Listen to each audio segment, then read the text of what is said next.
Tell me like your help.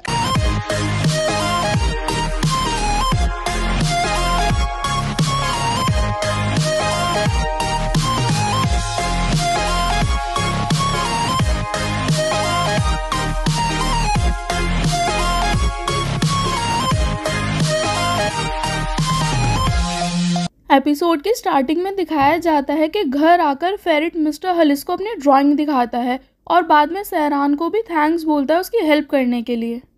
और फिर बाद में फेरिट वो ड्राइंग मिस्टर नजीब को भी दिखाता है और उसे देखकर मिस्टर नजीब हैरान होकर उससे पूछते हैं क्या ये तुमने बनाई है। तो फेरिट उनसे झूठ बोल देता है और कहता है हाँ क्यों, क्या हुआ। ये सुनकर मिस्टर नजीब उससे कहते हैं कि ऐसा लगता है कि तुम्हारी इसमें किसी ने हेल्प की है। वहीं दूसरी तरफ सूना भी मार्केट जाती है जहां उसे यूसुफ मिल जाता है और उससे कहता है कि मैं सहरान को अपने साथ लिए बिना यहाँ से कहीं नहीं जाऊंगा क्योंकि मैं जानता हूँ वो मुझसे प्यार करती है और वो वहाँ खुश नहीं है। और दिखाया जाता है कि सूना भी ये बात घर आकर सहरान को कॉल कर कर बता देती है जिस वजह से सहरान परेशान हो जाती है और सूना से कहती है कि मैं क्या करूँ, मुझे समझ नहीं आ रहा और ना ही मैं ये सब बर्दाश्त कर सकती हूँ। तो सूना उसे समझाती है और कहती है कि तुम टेंशन मत लो क्योंकि मैं खुद यूसुफ को हैंडल कर लूंगी। और फिर नेक्स्ट सीन में दिखाया जाता है कि मिस्टर लतीफ़ फेरिट को बताते हैं कि आज डिनर पर बाहर जाना है सहरान की फैमिली के साथ।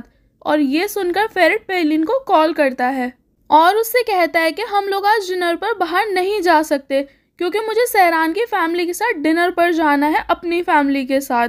जिसे सुनकर पेलिन बहुत अपसेट हो जाती है और फिर रात को वो सब लोग एक साथ डिनर पर जाते हैं जहां सबसे मिलने के बाद सहरान सूना के साथ वॉशरूम में जाती है और वहां जाकर सूना उसे बताती है कि यूसुफ पागल हो गया है और मैंने उसे अभी के लिए तो चुप करा दिया है लेकिन आगे का पता नहीं क्योंकि वो कह रहा है कि सहरान मुझसे प्यार करती है और मैं उसे यहाँ अकेले छोड़कर नहीं जाऊँगा। और फिर सूना उससे कहती है कि मुझे लगता है कि फेरिट को यूसुफ को मारना नहीं चाहिए था लेकिन शायद फेरिट तुमसे प्यार करने लगा है जब भी उसने जेलस होकर ये सब करा और शादी के लिए भी उसने मुझे छोड़कर तुम्हें पसंद किया था। तो ये सुनकर सहरान भी उससे कहती है कि ऐसी कोई बात नहीं है क्योंकि उसकी एक गर्लफ्रेंड है और वो ये बोलकर वहाँ से चली जाती है।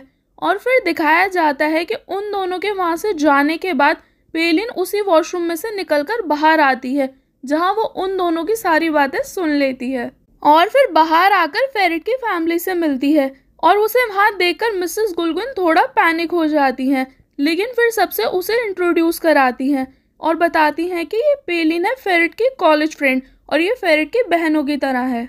जिसे सुनकर पेलिन अपसेट होकर वहाँ से चली जाती है। और फिर दिखाया जाता है कि तभी फुआद के पास उसके पेरिस के क्लाइंट्स की कॉल आती है।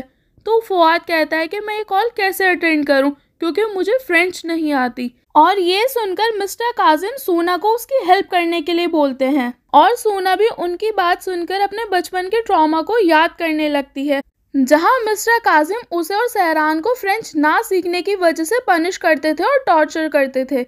लेकिन फिर भी सूना अपने आप को कंट्रोल कर कर कॉल पर बात करती है जिससे फुआद और मिसेस गुलगुन उससे बहुत इम्प्रेस हो जाते हैं।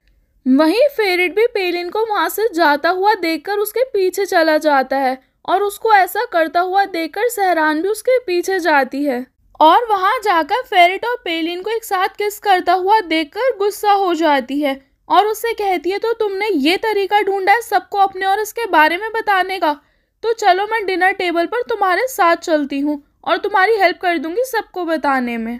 कि तभी सूना वहां आ जाती है और सहरान से कहती है कि तुम्हें टेबल पर सब बुला रहे हैं।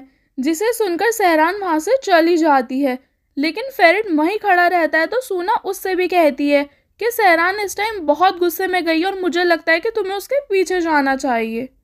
तो ये सुनकर फेरिट भी सहरान के पीछे जाता है। वहीं सूना पेलिन के पीछे पीछे वॉशरूम जाती है और वहां जाकर उसको वार्न करती है कि मेरी बहन से दूर रहो क्योंकि मैं सहरान की तरह सीधी नहीं हूँ और अगर तुमने आइंदा ऐसी कोई हरकत की तो तुम्हारे लिए अच्छा नहीं होगा।